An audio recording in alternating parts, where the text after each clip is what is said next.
Okay, everyone, welcome everyone. It's that time of the week, that time of the day, that time of the afternoon, and wherever you are, morning, good afternoon, good evening. Arthur Bablis here, and welcome to our MBX interview series, and I'm really excited. We got a great interview, conversation, discussion, just a chat. I'm going with this gentleman that I've just recently met.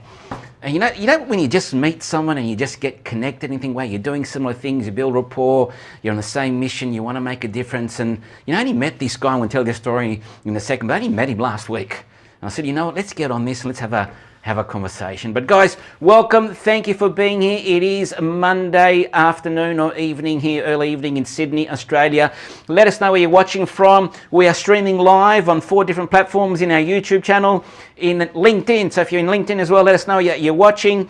And in our business Facebook page, in our Facebook group, the Modern Day Practitioners. So guys, if you're watching live, hashtag live, we want to know where you're watching from. Shout out, questions.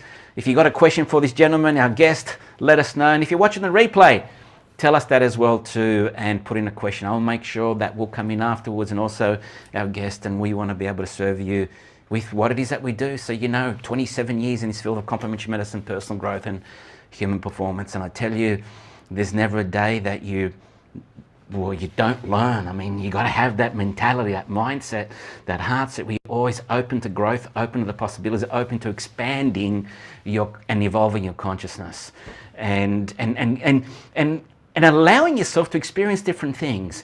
And I say that because this is how I met this gentleman, guys.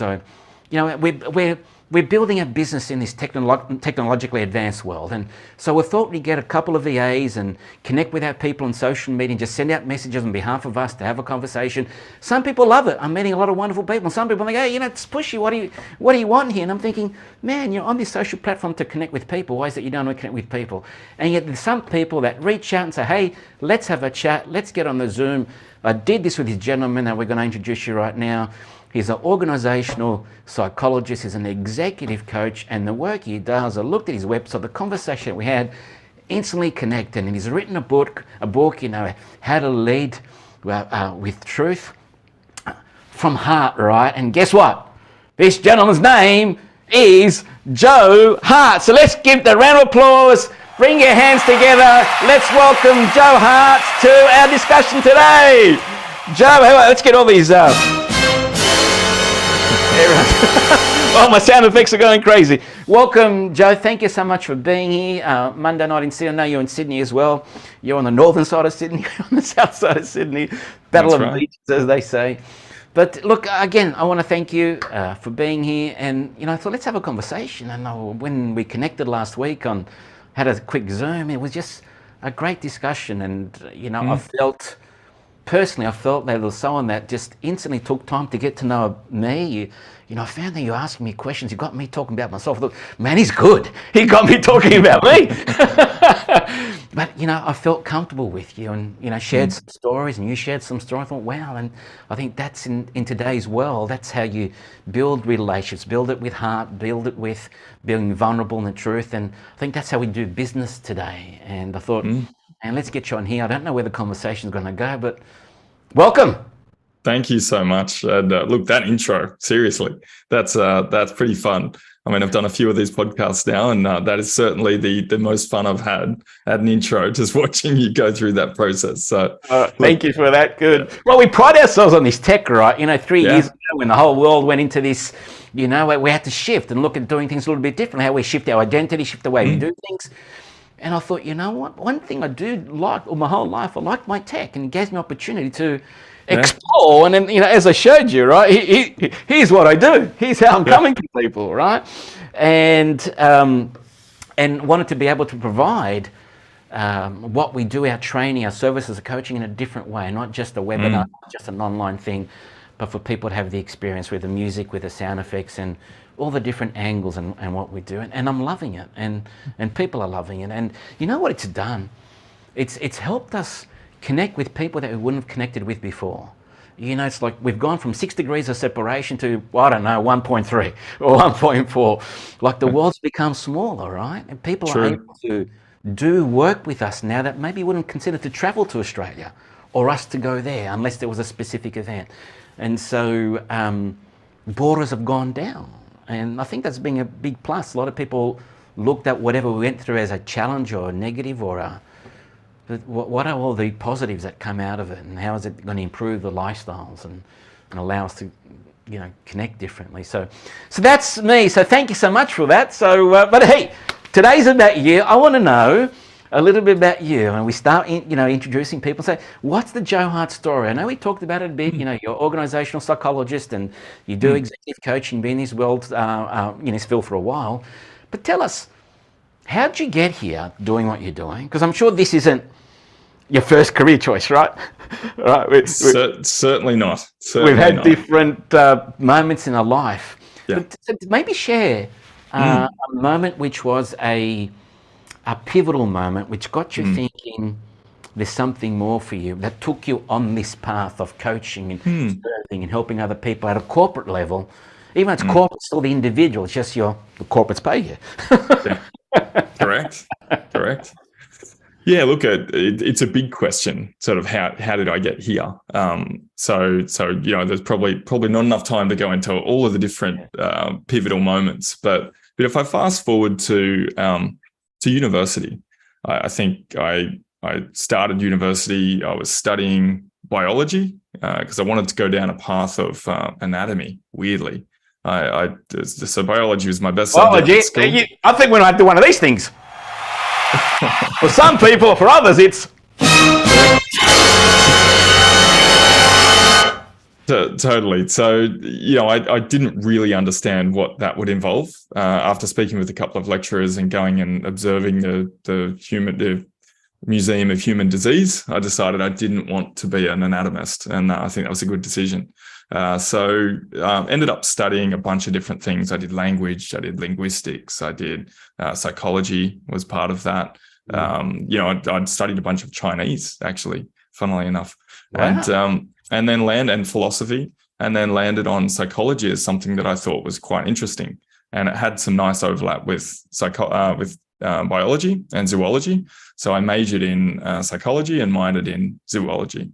And from there, finished my standard degree, did my honours degree, then did my master's degree in organizational psychology. And it was in my master's degree where you do what we call work placements. I had the opportunity to do some coaching, and it was through the University of New South Wales. They don't offer the degree I did there anymore, but they had something called the Careers Research and Assessment Service. And in that, you would do psychometric assessments, like personality assessments, cognitive abilities assessments, and you would do coaching, but more career coaching.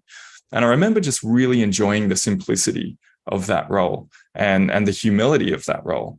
Even though it wasn't glorious and it wasn't up in lights, it wasn't sexy, there was something really profound about the connection that you could establish with an individual, and knowing that you had a really significant influence on their future in terms of where they did potentially land based on seeing themselves differently in that opportunity to connect. Wow. And I don't want to interrupt you, but I want to stop you because I want to mention something. Because, for us, we've been blessed to be in this field for 27 years, and we've trained therapists, coaches, and healers in different modalities, whether it be NLP, hypnosis, coaching, energetic work, Chinese medicine. And today the world's changing, as we can see all the different coaches out there who do a weekend workshop and they jump up and down, say they're coaches, and their heart's in the right place, they want to make change. But you mentioned something here which I think is at the heart of not only what makes a masterful coach, but someone that's there for you. You said you mentioned the humility in the approach.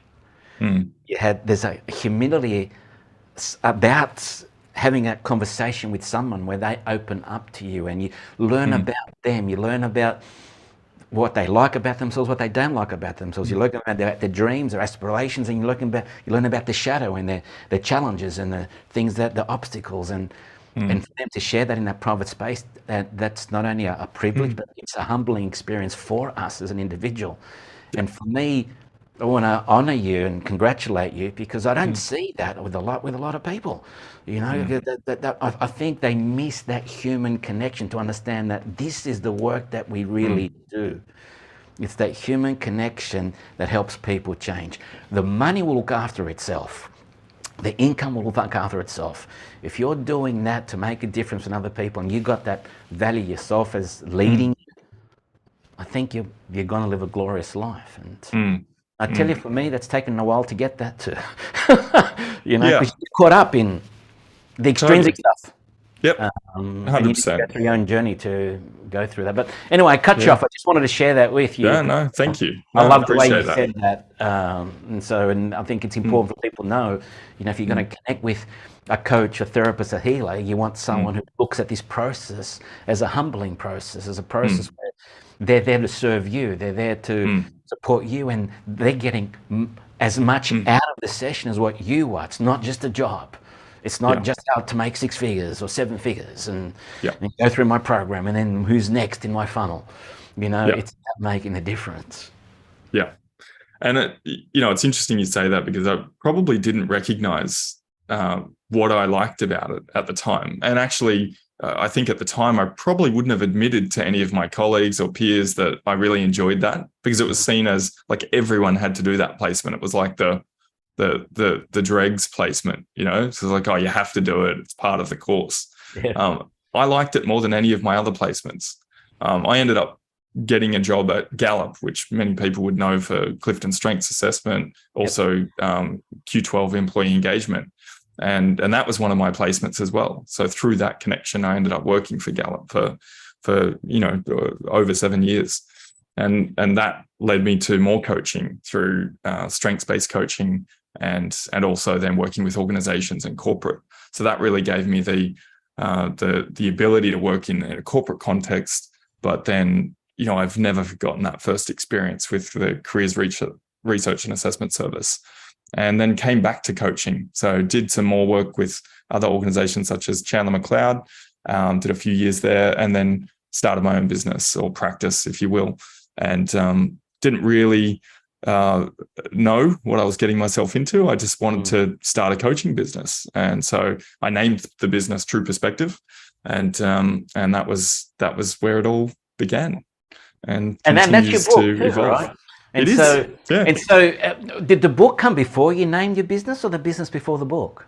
Well, interestingly, so the business came first. So the backstory for True Perspective and why I named that. So I had a mate who actually wrote the foreword for the book, actually. So he and I had dreamed of starting our own consulting business, actually, when we were working at Gallup. And, you know, we'd come up with this concept where we wanted to build a tool that enabled people to see themselves the way the rest of the world saw and experienced them. And so we thought technology was the way to go. We ended up pitching our idea to a bunch of venture capitalists, and they all got interested. It's just neither of us knew anything about building tech. And God, the frustration, you wouldn't understand it, Arthur. I mean, maybe you do, but the frustration of having an idea and that you could see could really have an impact, but not knowing how to program or code or do any of the really techie stuff, you know, the dark room, loud music stuff that, you know, you see the real programmers doing. And so it never really got legs, because we couldn't get to the point where we didn't have money. We didn't have any sort of investment. So VCs were interested, but they wanted to see an MVP. And that was, you know, the chicken or the egg. We couldn't get there. Yeah. So anyway, I thought, you know what, I don't need a tool. I am the person that can enable this process to take place. So I'm the coach. I can help reflect, and I can be that piece of technology for now. And maybe in the future, something will emerge, and I'll meet somebody that has that capability, and we can bring it all to life. So that's sort of the backstory. Why did I get to here, and how did I get to here, and what was that process? And okay, so True Perspective, right? Because, you know, people can say, okay, a true perspective of what? What's in the book? But the tagline, right? Because the tagline is really what got me to, you know, why leading with the truth always wins. Yeah, and I'm just reading now, you know, what you've got in the book, so people can be aware of. You know, this book will help you to align your purpose so you have direction and clarity. How many people are living their life without that purpose, without that clarity? Refocus on your own development and why it matters. Coming back to self-mastery, your own personal mastery, putting your own personal evolution at the forefront of any other evolution of yourself. You want to evolve your business, you've got to evolve yourself first. You know, there's no business problems, there's no health problems, there's no personal problems, there's only self problems. They're all a reflection of us. That's it. Fast track self-discovery through greater self-disclosure. Interesting. Is that being more vulnerable, more open, more truthful with yourself is the fast track to growth, right? Yeah. Understand why it's not working for you and fix it and build your unique qualities as a leader and your shine. So it's about leadership. I mean, that's what you do in corporate world too, right? So let's talk about that. Let's talk about, so that's the path you've gone, and the mind reading here, because we're just getting to know each other. This is really our second conversation, right? Yeah. So you're coaching with corporate executives at that level is helping to connect with their truth, an authentic leader approach, as opposed to coming across as a wounded leader, a reactive leader, having dealt with this stuff, and building a culture where people want to follow it because of who they are. Yeah. Not necessarily because of what they're doing. Yeah. Yeah, absolutely. And so my whole approach in terms of working with organizations, rather than focusing on how do we make a better culture, I focus on how do we make better leaders. And through better leadership, individually, collectively, we'll create a better culture. And of course, there's alignment in and amongst that, but we don't want to be too aligned, because then we've got lack of diversity and we've got homogeneity of thinking, and then we don't create different ideas, or we don't have creativity in terms of how we approach problem solving. So we want that positive conflict to take place. And I think when you've got people that are really clearly aligned with their purpose and their values, they can actually vocalize and express when they feel misalignment between somebody else in the team, or the team itself, or the organization and the direction it's going. And you know what? At that point, they might choose, and I use that word deliberately, choose to leave, or choose to realign and reconnect with the organization and the direction that it's going. Because it's all a choice. It's all a choice. When someone says, "Oh, I don't have a choice," then they're lying to themselves. So yeah, well, I don't have a choice. It's like with the ad effect. It's like the outside of them is controlling them. I can't do that, or can't or won't is the question, right? Because the won't means it's a choice. And I'm listening to what you're talking about, values. People being able to get clear with what's important to them, and then the values of the team. Are they in conflict, positive conflict, have a discussion, and then make a choice whether they work with it. It's something they want to evolve together with it, or move on. That's no different to relationships. It's exactly the same. It is relationships. Yeah.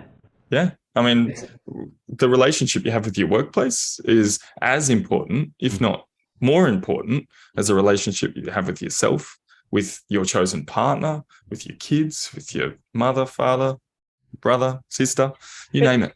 And it's interesting because, I suppose someone might think, and I might think too, like a corporate executive coach, is the process different? Have you got, you might have different assessments or psychometric tests, as you said, or personality profiles in different areas, and measure different KPIs from a business perspective, sure. But the coaching itself, is it any different from a template if you're coaching an individual on a personal issue with a friendship or relationship or something else? And if not, then really it comes down to that human connection, that human coaching, whether you're doing it on an individual basis or a group basis or a team basis or corporation basis. Heal the individual, evolve the individual, and the organization evolves. Yeah. And if you think about it, this whole planet is an organization. It is. Us as a collective consciousness is an organization that we're all part of. Correct. Yeah, correct. Yeah, so no, my simple answer is it's not really that different. I think fundamentally at the core, what we're aiming to do is at least bring awareness. Right? If that's in the individual in a relationship, if it's in the individual in a workplace or whatever it might be, it's all about awareness. So we might call it self-awareness or other awareness or whatever it might be. But when somebody increases or enhances their awareness, all of a sudden they feel more clear and able to move forward, take action, make decisions. And sometimes that is an action or a decision is to do less. And so they're actually freeing themselves from the burden of expectation that they previously placed on themselves. And so all of this, I think it's similar. It's very similar, regardless of what you label yourself as in terms of coaching. It comes back to, are you there for the person that you're working with? and the outcomes that maybe they don't even know themselves yet that they're trying to achieve.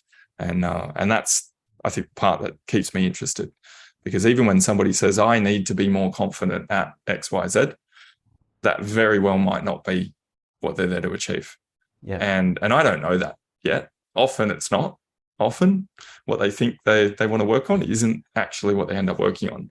But it's just a process of disentanglement. I see it, but also highlighting and illuminating what's really happening for them. And I think it's a brilliant process. It's fantastic, but it's never the same. Well, yeah. I mean, as you said, fundamentally at the core, we're similar things, and we have certain things that we sort of have conversations with people at whatever levels about, but it's never the same, right? It's all different for different people because our perspectives on life are different. Yeah. Right? So okay. So then tell us. So with the work that you're doing, so you're working as a corporate executive coach. And so you would do coaching of teams and coaching of individuals. Yep. Right. Both.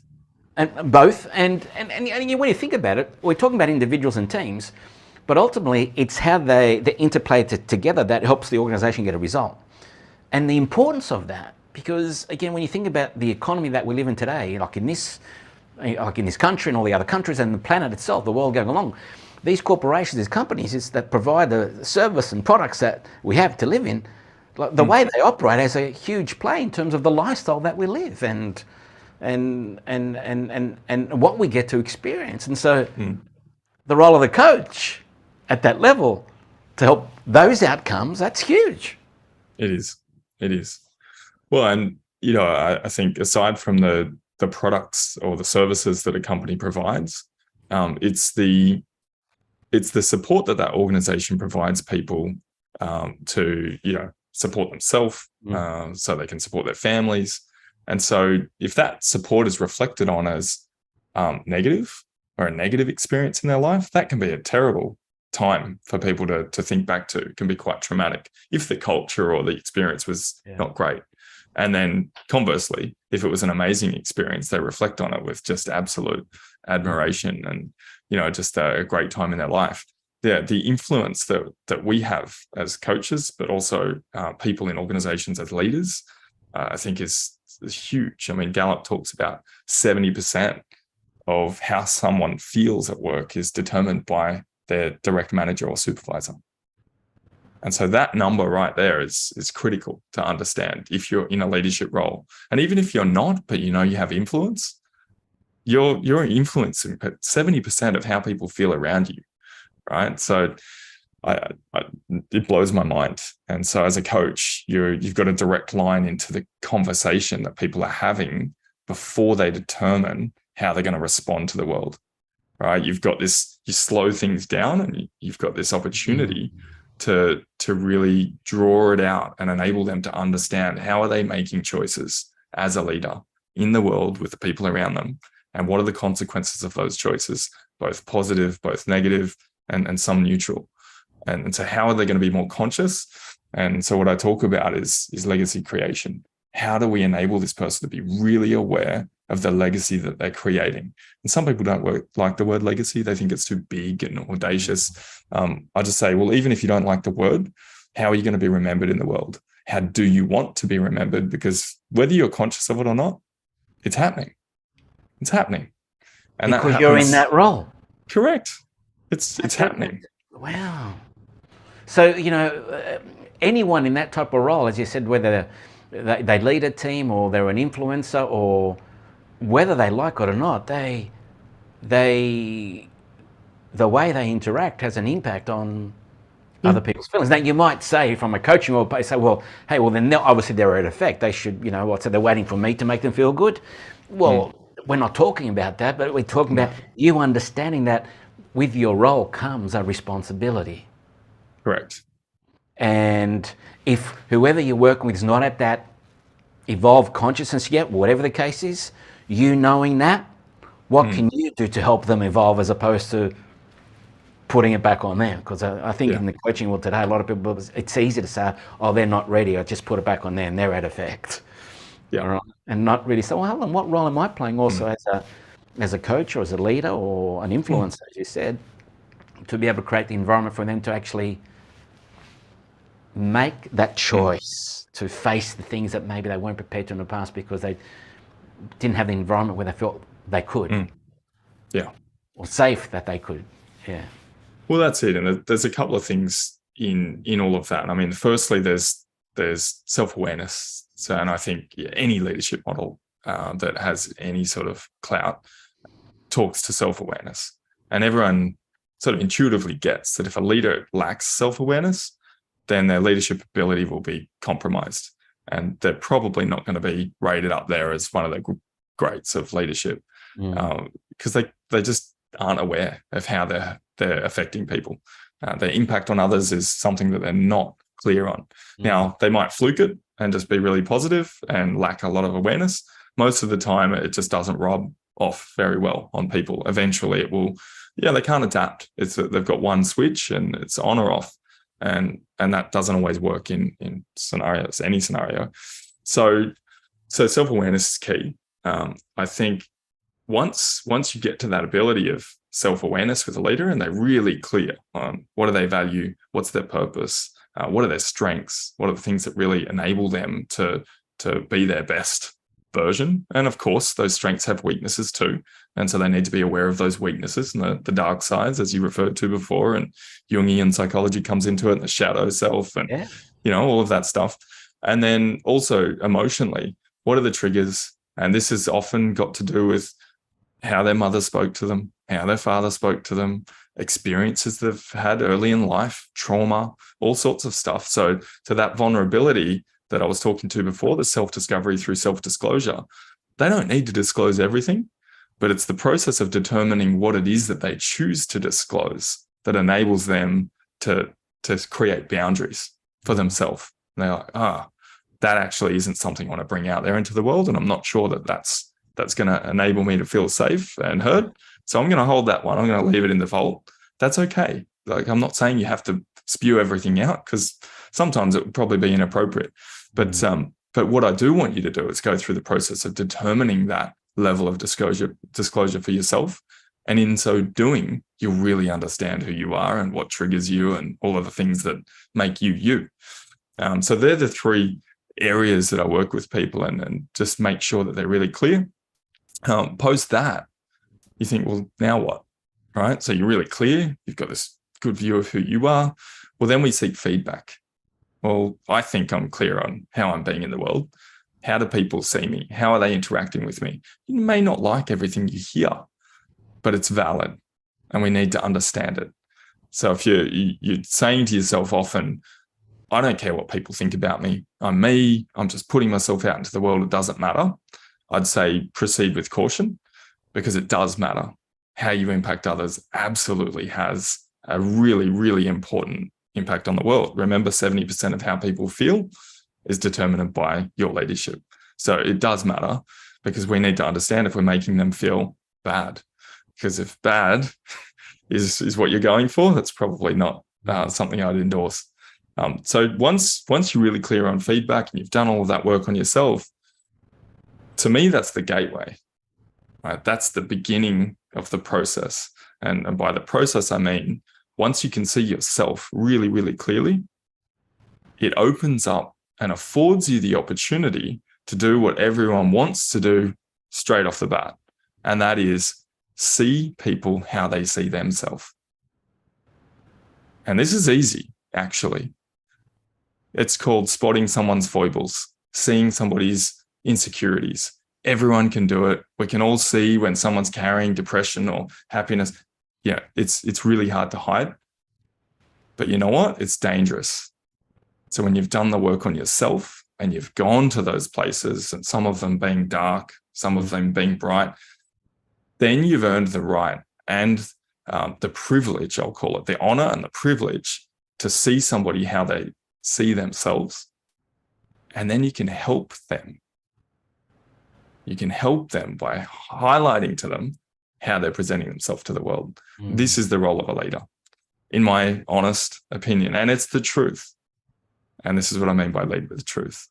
Because if we get to that point where we can highlight and allow somebody to see themselves the way that you're experiencing them, because what you're actually doing is saying, this is how you see yourself. And so it's this circular reference, right? It's one of those formulas to type into Excel and it's circular on itself. It actually doesn't compute.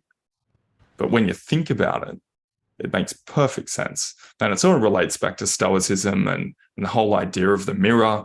And interestingly, I remember when I first launched my book, somebody came up to me after the launch and said, "Are you a Stoic?"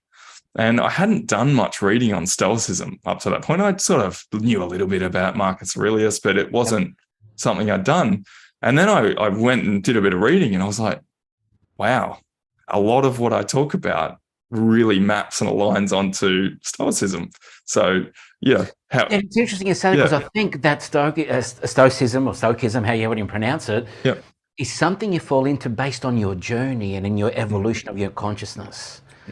I think that's, like one of the best authors in the area that I like to read is Ryan Holiday, right? He's written a book on the obstacle is the way, the enemy is in you, and what is in the way becomes the way. The impediment shows you the direction, right? But having that, you affording yourself the opportunity to see it differently because of having done the work. And not labeling things as they were, having a mindset where opening up to other possibilities and different experiences. And not keeping yourself within that box. So, it's interesting. So leading with the truth always wins. So good prevails over evil, right? I've got a question. You would hope so. I've got a question from one of the listeners. Have you ever faced any challenges or pushback when leading with the truth, and how did you handle it? Yes, is the easy answer. Look, I'll describe one scenario where I was working for an organization, and we were running an employee engagement survey.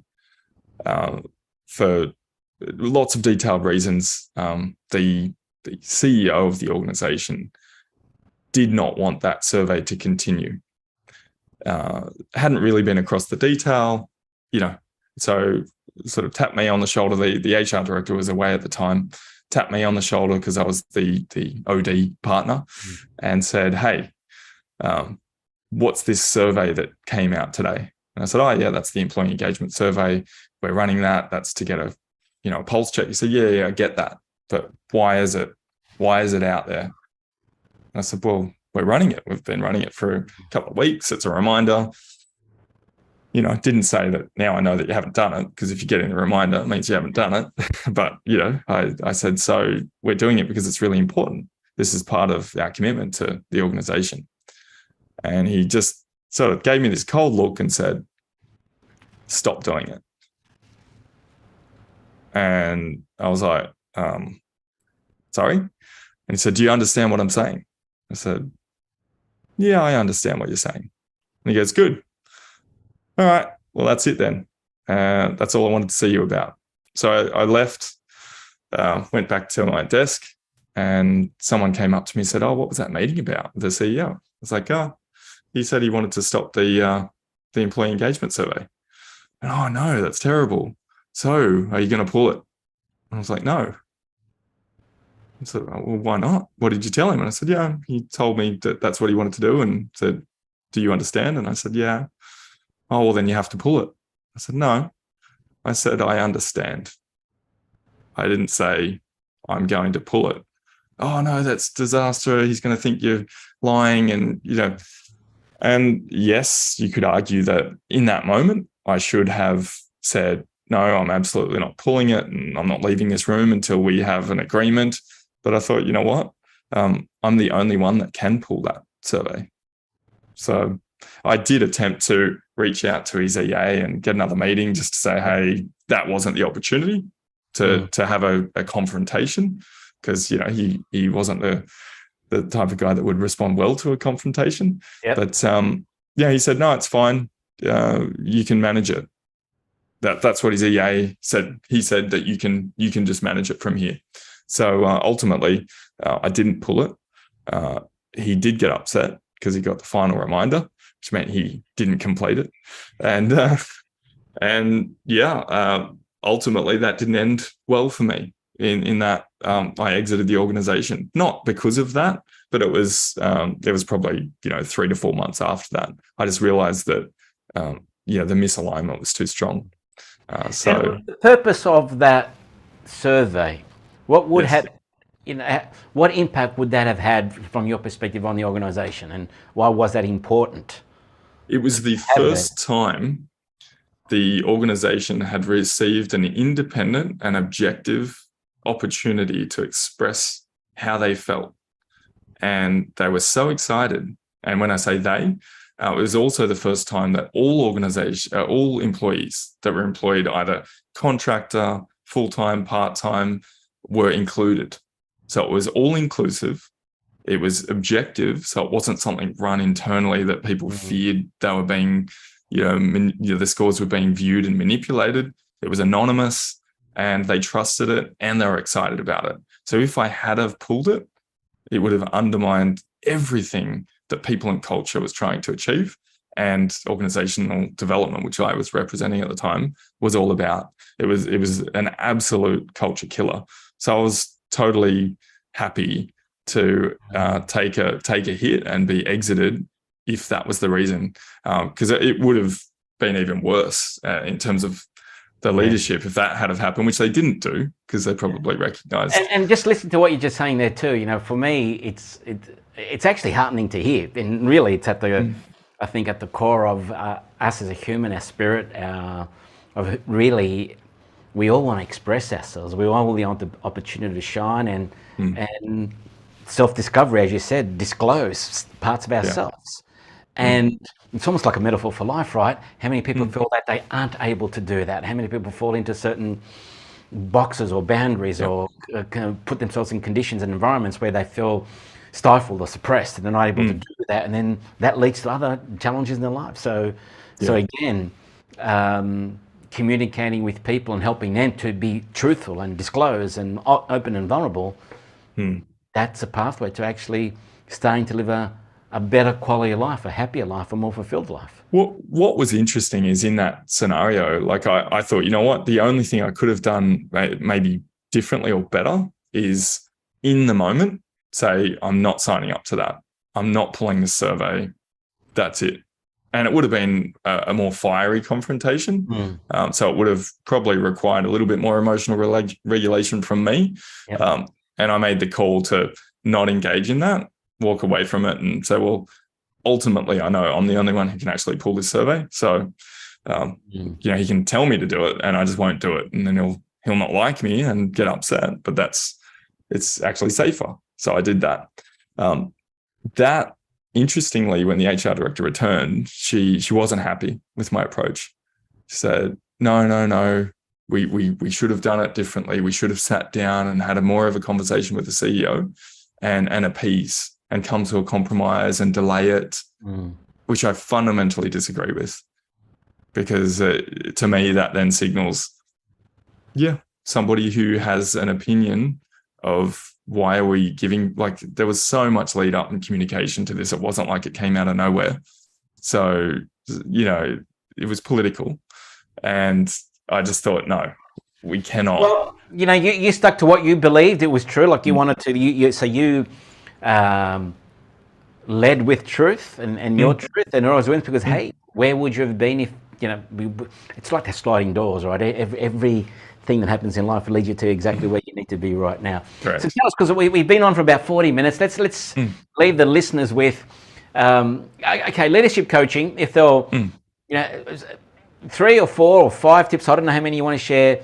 If you are a person in business or industry or even leadership at home as a parent or a sporting group, in the afternoon, in the weekends with Little League, whatever the case is, or you play some sport, if you're in that role where, as you said, how you choose to show up actually affects other people, what are some things that 3 tips you can give people to help them become aware of how they can develop a better culture, better leadership, become better in that role to ultimately get build a different culture, get different results.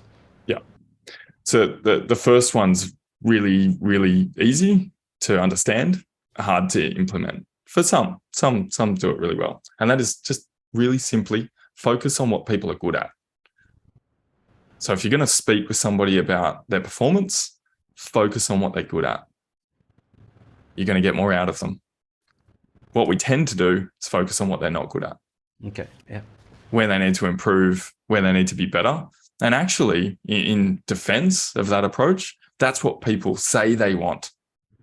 Everyone says, tell me where I'm broken. Tell me where I need to be better. How can I be fixed? It's not sustainable. They don't know that yet. They don't know that. They think that's the way to be better.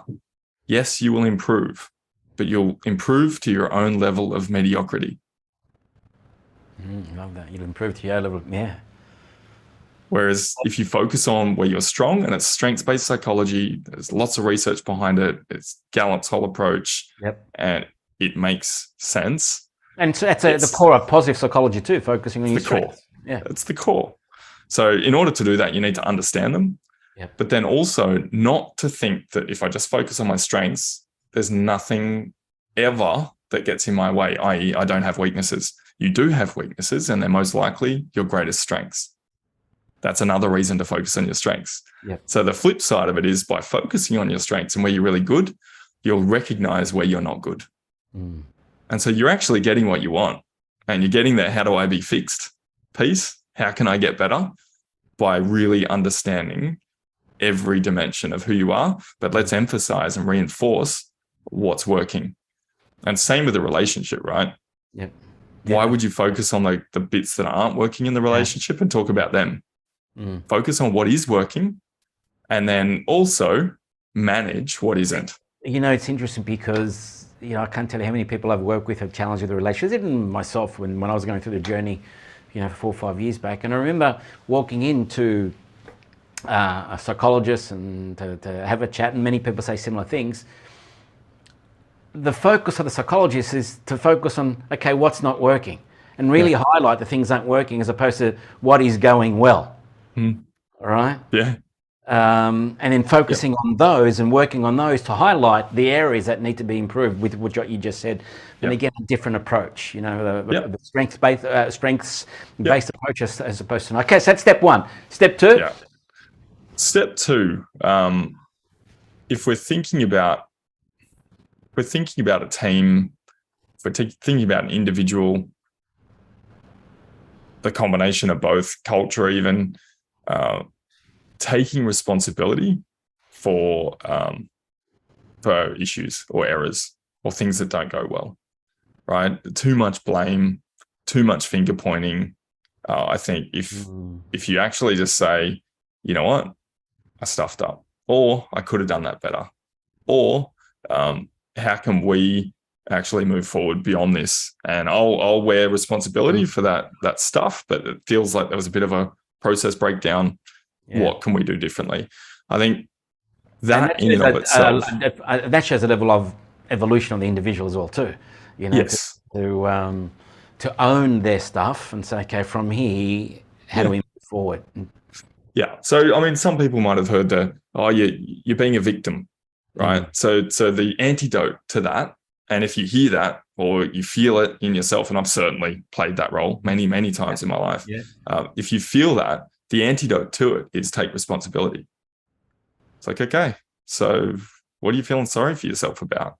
All right, own it, wear it, and what are you going to do differently? How are you going to show up differently? So yes, it does require some maturity and wisdom, and I'm not saying that you'll be able to do that in every scenario, in every situation or every problem, but just bring it back to how can I take responsibility for my actions and my contribution to what's happening right now. And to throw in what we were talking about early on, then do it from a space of humility as well too. Yes. Because but some people taking responsibility, get on their high horse, and then they take the approach of it. That's right. Yeah. Becomes power. Life's going to happen because, by me. That's right. I'm going to make it happen, and you're going to do what I say. Yeah. And I So see a lot of people in the self-love movement, right? Again, people talk about self-love. There's self-love where genuinely people understand with humility that working on themselves, and sometimes people are preaching the self-love movement, in my opinion, from a power perspective, yeah, right? yeah, Well, fuck you, I'm looking after myself type of thing. yeah, So, yeah, okay, love it. So step one, focus on strengths, yeah, work from the strengths to be able to overcome and become aware and overcome the weaknesses and build those. Step two, take responsibility and ownership as a leader. And step three? This is, and these steps, by the way, aren't in any particular logical order. I just think that they're the things that make the biggest difference. Yep. So the third one is actually something you do. And most of us, and this comes back to leading with the truth, most of us know what the truth already is. That's why we don't like it when we hear it, because we already knew that. And we're like, I paid you to tell me that? Seriously? Come on, man. I already knew that. Right. So we already know the truth and we don't like it and we can't handle it. That's why we need to. Can't handle the truth. You can't handle the truth. That's right. Flash that up on the screen, eh? Yeah, that's right. I should have had that one ready. Had it ready to go. But the worst thing that we do is we think we know what's going to happen as a result of a conversation that we're afraid of having. So we think we know the outcome. Right? If it's your partner, if it's your boss, if it's your colleague that you've got a bit of an issue with, by having the conversation with them, you prove to yourself that you were wrong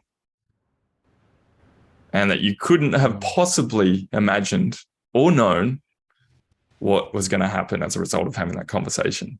So, I've landed, actually, my next mission in my coaching work is to be able to get people to have that conversation that they know they need to have, that they've been avoiding having, a lot faster. So the awareness to action, that gap is closed, because I've spent 20 years of my current 42-year life, or almost 42-year life, avoiding certain conversations. And I witnessed my father, who passed last year, spend the majority of his life not have conversations. And it broke him. That absolutely broke him. And I look, and it's not just my family. Every single family I know has that. And that comes from all of us avoiding pain. And of course, why would you walk into pain? Well, it comes back to what we were saying before. What you need to do is what you fear most. The conversation you need to have is the one that you've told yourself is going to be really crazy and messy and difficult. And I just challenge you and leave you with that thought. How can you possibly know that? Unless you're a mind reader, unless you're a future predictor, a savant, there's no way you can possibly know that until you have the conversation and you see what happens. Yeah. And 99 times out of 100, it's going to be a better result than you had imagined. Yeah. And you'll thank yourself, and the relief you feel will just be something. Yeah. Joe, thank you so much. And, for anyone that's listening, we had people watching on all the platforms from, Philippines, from Melbourne, from Sydney, obviously. And, if you're listening here and if whatever, you may have heard something, anything that Joe and I talked about, leading from the truth always wins, the three steps that we just talked about right now, right? The strengths-based and taking ownership, responsibility, and then doing that very thing that you want to do, but you're avoiding. All right, the conversation you need to have is the conversation you need to have. The conversation avoiding is the one you need to have. The thing that you're avoiding is, and the thing is, if you're avoiding it, is you need to do it. If you're not doing it because it's nothing to you, it's nothing to you. You don't have to go and jump out of a plane if you don't want to jump out of a plane. But if you're avoiding jumping out of a plane, then you need to jump out of a plane, right? And there's the metaphor. So guys, if you've anything here that people saying good advice, anything here that you connected with, let us know in the chat. And if you want to connect with Joe, what's the best way that people can connect with you? And if they want to get your book, how do they get your book? True Perspective, Why Leading with Truth Always Wins. Yeah. So they can go to my website, and, if they do that, joehart.com.au, they can find the books tab, go to buy my book there. There'll be a link to Amazon and Booktopia in there if you want to get it through those avenues, or if you're overseas, it's probably better because, I tend not to ship from my house to overseas. But if you're in Australia and you want a signed copy, more than happy to sign one for you. And then there'll be a free gift included as well. Love it. So our VAs have already put all your links in the chat. I can see it again. So we got your LinkedIn link, you got your Facebook, your Instagram, and your Twitter. If people want to ask Joe Hart something, and also your website there to get the book and also get something from you as well too. Joe, I want to thank you so much on behalf of all our listeners. Thank you so much. You've been on the air, 50 minutes having a conversation. Yeah. Where did the time go, right? Yeah, exactly. Having a conversation. Guys, thank you for listening in. If you want to catch a replay of this, obviously in the platforms you can, or probably the quickest way is just hop into YouTube and watch and connect with Joe. Reach out, and you just don't know. You might have that conversation that you've been avoiding with the right person that you need to have in order for you to be able to take the next step in your life with integrity and with humility in order for you to then, achieve what it is that, live the life that you're born to live. And really I think all coaching, whether it's corporate, personal, whatever the case is, and it's, for me, it's clear, and this is really the work I'm focusing on now. It's like, it's not how do we get, if people think about, coaching is where are you now and where do you want to be? What's the gap? And you talked about bridging the gap in terms of, the awareness and the action, right? But most people, when they think about where they are now, where they want to be, it's extrinsic. It's like, what do I have now? What do I want? What's the gap? How do I get there? So my thing is having the awareness of, do you realize that there's a gap between who you are now and who you need to be in order to live the life that you're born to live? And the work is actually bridging the identity gap. Yep. Bridging who you are right now and who you need to be. Not who you want to be, who you need to be in order to live the life that you're born to live. And of course, presuppose you have to have an awareness. What is your purpose? What is the life you're born to live? I've been caught up in all these other things. I mean, we're going to go another hour here. But yeah, I love it. So guys, if you want to get hold of Joe, read his book, have these type of discussions, and maybe that's a discussion that you need to have in order to get to the next step. So, Joe, you can hang on here. I'll just sign off everyone on the platforms. Guys, thank you so much for being here. We'll see you very soon with our next speaker. Until then, take care and good night, and thank you so much, Joe. See you later.